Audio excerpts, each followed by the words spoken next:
Hey, what's up guys? John here. Los Angeles, especially downtown Los Angeles, has turned into a nightmare.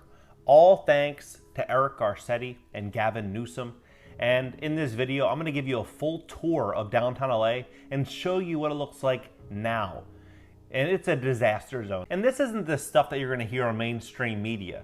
I mean, for example, Eric Garcetti's right-hand man just went down for a real estate bribery charge just a couple days ago. This man was extorting real estate developers, and he allegedly, and he's been at the city for 30 years. 30 years, and he's worked underneath Eric Garcetti for many years. Then Eric Garcetti makes an announcement today saying that he's gonna make a difference and build affordable housing for the homeless. Okay, well, how much is this affordable housing? It's $130,000 for a 64 square foot unit. 64 square feet. A typical bathroom is between 110, 120, 130 square feet, somewhere in there. Half the size of a bathroom, and he's charging 130 grand for it. You can go online, you can go into Wayfair and buy a pre-made shed that's twice the size for 3,200 bucks. You could buy 40 of these sheds for the price of one of what he's building. And trust me, the sheds are a hell of a lot nicer. This is very concerning, given the fact that his right-hand man just went down for a real estate scheme, and now Garcetti is offering to do this. Then you look at Eric Garcetti has a $5 million mansion in Hancock Park with a guest house and a yard big enough where you could play a legitimate football game, plus a pool, within striking distance of downtown.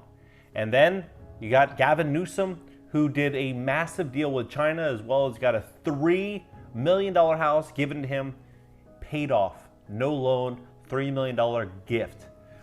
Downtown LA is going to go through a world of hurt, and in this video, you're going to see exactly what I mean. Please hit that like button. It tells YouTube to share the content. The more people that would see this, the better chance that we have of making a difference. All right, guys, let's begin.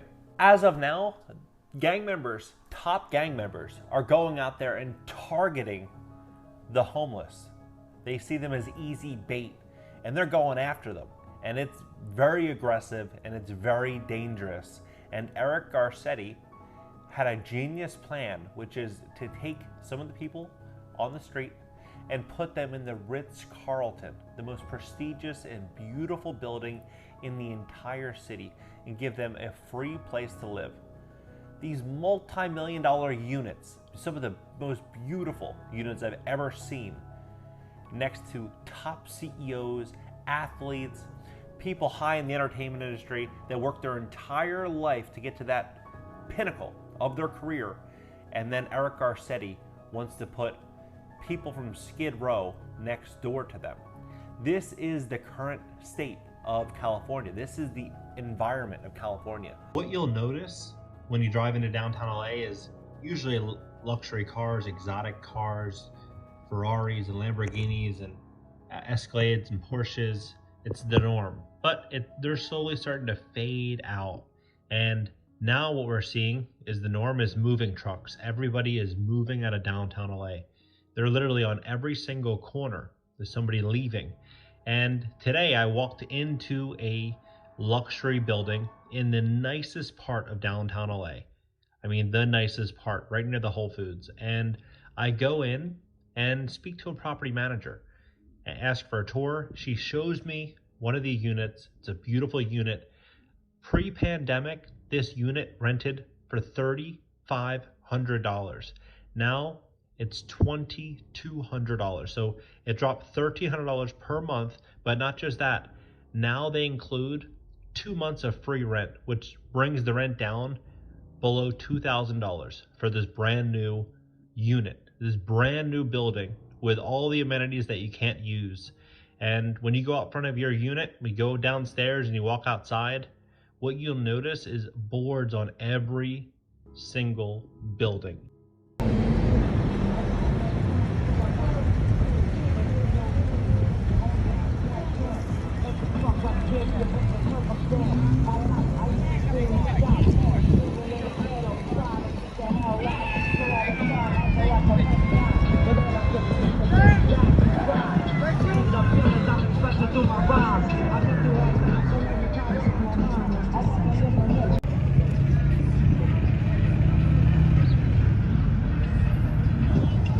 Before, it would be businessmen, businesswomen, entrepreneurs, people that were hustling because downtown LA had a really cool vibe.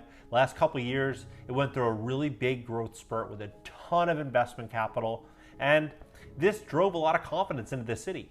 But now this confidence is running, and now it's nothing but danger at night. It's a scary place to be at night.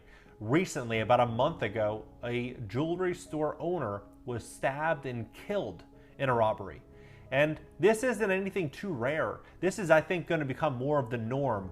And people are going to look at this and say, you know what? I'm spending $2,500 or $3,000 per month to live in this apartment, which to afford that, you really need to pull in about $9,000 a month, so over $100,000 a year to afford that apartment. And then you can't go outside, you can't enjoy the amenities. And if you go just 3 or 4 or 5 blocks away, there's tents on every single block. And I don't mean 1 or 2, I mean hundreds, where you can't walk on the sidewalk. So you have to run up and down the street at night if you want to get around. It's a dangerous place. Look at the actual amount of tents. There's thousands and thousands and thousands of tents. And the homeless population skyrocketed this year specifically. And they said that they don't want to count how many people additionally homeless because they don't want to spread the you know what.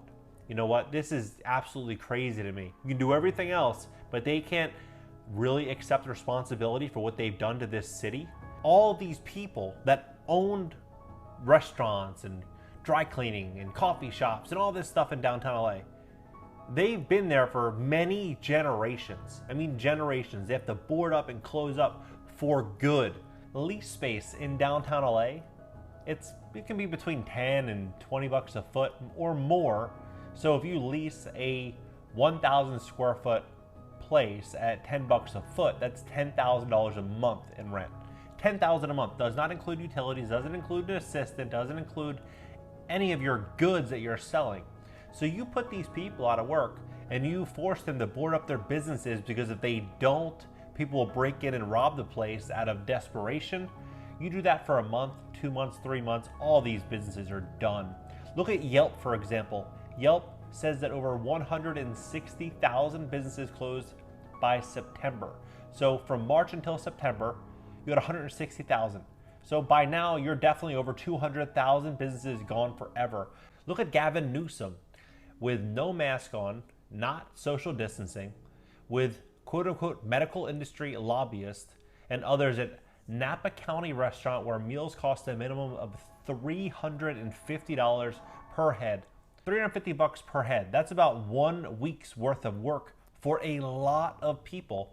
And this is just one of many meals in a typical day for Gavin Newsom. That being said, he's still here, he's around, he's healthy, and he did not die. And that is the narrative that we're being sold right now. And what's gonna happen at the end? At the end, we're gonna have a huge pool of people desperate for work and only so many people hiring. Odds are the people hiring are going to be the big tech, the big companies, the big corporations, the ones that these politicians said that they protect you from, that they wanted to protect the middle class and lower income levels. They wanted to help these people. But meanwhile, if you look at what they actually do versus what they say, all they want to do is line their own pockets with cash and protect the corporations and force you into dependence. The real estate market in downtown LA is going to get obliterated. These rents, I believe, are going to go to $1,000, $1,200, because who's going to want to live there? You're living in an area where you can't safely walk out front of your house. It's a scary situation, and it's only going downhill from there. But I think that what's going to happen is there's going to be a slew of investors that are going to run out and buy up all these mom and pop businesses and basically take people's livelihood. You know, what I can't stand is a lot of these politicians, they have alligator tears. They pretend like they care so much about the people. They get on their knees and, you know, in solidarity with BLM, and they act like they really care and they really want to help these communities. But they are absolutely destroying these communities, and all they're doing is filling their pockets with cash, bribes, and bailouts. It's disgusting. And I think the people of California need to stand up and fight against what these people are doing right now. And we don't really have that much time left. But if you're going to be investing in California, LA specifically, I would be waiting right now. I'd be studying your market.